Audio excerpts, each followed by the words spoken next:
समय मैं गोरखपुर के लोकसभा क्षेत्र के एक ग्राम रामपुरडान में खड़ा हूँ और जैसा कि चुनाव का माहौल है और सारी पार्टियां और सरगर्मियां सब बढ़ती जा रही हैं कि चुनाव को लेकर के कि हर एक पार्टी का अपना ये माना जा रहा है कि हम अपने प्रत्याशी को जिता लें।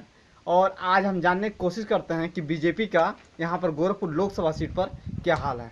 जैसा कि हम जानते हैं कि इस सीट को विगत एक साल के लिए जो चुनाव हुआ उसमें परवीन निषाद इस सीट से जीत करके गए। हालांकि ये सीट जो हमारी थी योगी आदित्यनाथ की मानी जाती थी और योगी आदित्यनाथ का इसे गढ़ माना जाता था, फिर भी यह सीट परवीन निषाद के पास चली गई। अब आने वाले समय में बीजेपी की यहाँ क्या रणनीति है, गोरखपुर वाले सीट के लिए क्या रणनीति बनती है, यह सब जानने का प्रयास करते हैं। यहाँ पर मैं बीजेपी में लगभग 20 वर्षों से अपना समय देने वाले एक व्यक्ति से आज हम बात करेंगे और जानने का प्रयास करेंगे कि बीजेपी का यहाँ पर क्या रणनीति है और आगामी होने वाले चुनाव में क्या हाल रहेगा। क्या नाम पड़ेगा भैया आपका? मैं राममिलन निषाद। आपसे मैं जानना चाह रहा हूँ कि बीजेपी की क्या स्थिति है गोरखपुर में? गोरखपुर में स्थिति तो मजबूत है।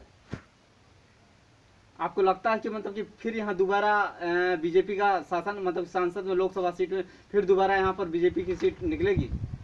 हाँ बिल्कुल निकलेगी।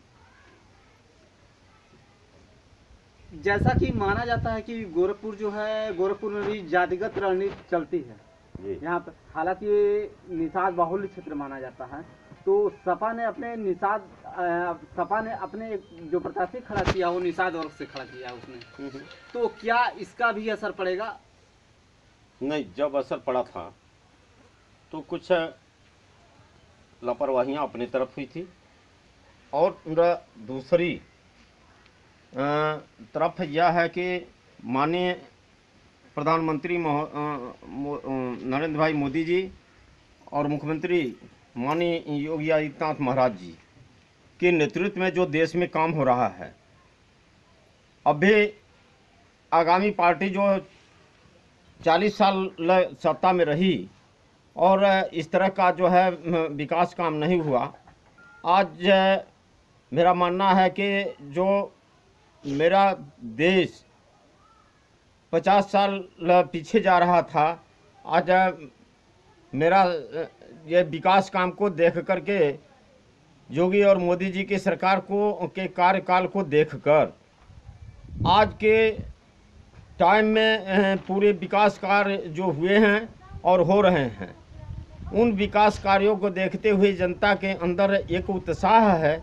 दूसरा जो है हमारा सीमा पर जो शहीद हुए जी। एक बात और मैं जानना चाह रहा था आपसे कि जैसा कि आप जानकारी मिलती है कि आपने लगभग 20 वर्षों से भाजपा में अपना समय दिया जी, और इतना ही नहीं, बताने वाले बताते हैं कि माननीय योगी आदित्यनाथ के लिए आपने एक बार आत्मदाह की भी कोशिश की आपने। इतना कुछ होने के बाद कई जगह ऐसी सुगबुगाहट चल रही है कि आगामी हो सकता है लोकसभा चुनाव में आपको भी सीटें मिल सकती हैं। तो यदि मान लीजिए ऊपर के प्रशासन के द्वारा यदि मान लीजिए आपको सीटें दी जाती हैं तो क्या उसका निर्वहन करेंगे आप? बिल्कुल करेंगे।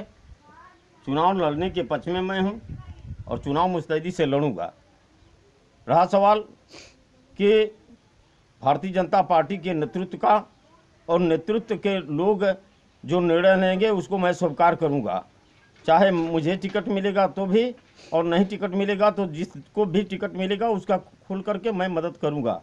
और यह नहीं, उत्तर प्रदेश के कोने कोने भी जाके मैं प्रचार करने के लिए साबुत दर्ज करूंगा कि राममिलन निषाद भी एक योगी आदित्यनाथ महाराज जी के सानिध्य में रह करके अपने विचारधारा को प्रकट करेगा और देशवासियों को एक संदेश देगा। कभी आपको ऐसा लगता है कि सपा बसपा और कांग्रेस का यदि गठबंधन हो जाता है या हो गया है गठबंधन जैसा सुनने में आ रहा है, तो उस गठबंधन का क्या असर आगामी लोकसभा चुनाव गोरखपुर सीट पर भी पड़ने की चांसेस हैं क्या? आपको मैं बताना चाहूँगा,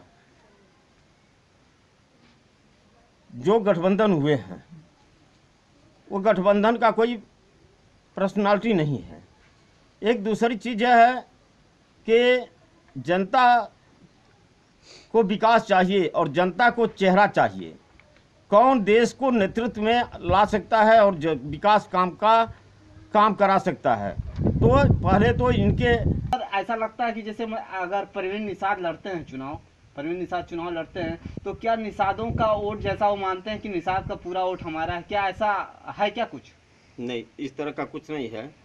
जो स्थितियां आई थी और स्थितियां आने के बाद मतलब यह उपचुनाव था, और उस उपचुनाव में कुछ लापरवाही अपने तरफ से हुई, और कुछ तरह का जो है यह बदलाव होना जो है मौजूद है। इनके अंदर प्राइम मिनिस्टर का चेहरा किसी का नहीं है, और उस तरह का जो है विपक्ष में एक रिमर फैलाने के लिए ये लोग जो भी कुछ करें, इस तरह का कुछ चलने वाला नहीं है। जनता ने एकदम ऐलान किया है और हर जगह से आवाज़ आ रहा है योगी मोदी। और एक्टिव पोल पर जो है अभी एक्टिव पोल पर देखा जाए, मीडिया के लोग जो सर्वे करके बताए हैं कि भारतीय जनता पार्टी के खाता में अब भी से 55% की जो है बढ़ोतरी है। और बढ़ोतरी के बाद जो मीडिया के लोगों के द्वारा जो सर्वे करा गया है और 55% मेरी जीत का है, तो मेरा मानना है कि 70% मैं जीत के जाऊंगा। अभी हम बात कर रहे थे रामविलास निषाद जी से। इन्होंने बताया कि विपक्ष की पार्टियों के पास अपना प्रधानमंत्री का कोई चेहरा नहीं है। अब इस समय केवल एक चेहरा दिखाई दे रहा है, वो मोदी का। तो उस मोदी के चेहरे पर इन्होंने बताया कि मतलब कि पूरे देश को उस पर गुमान है और पूरा देश उस पर विश्वास करती है, और आने वाले लोकसभा चुनाव में पूरा मोदी ही जीत करके आएंगे। 2019 चुनाव के रंग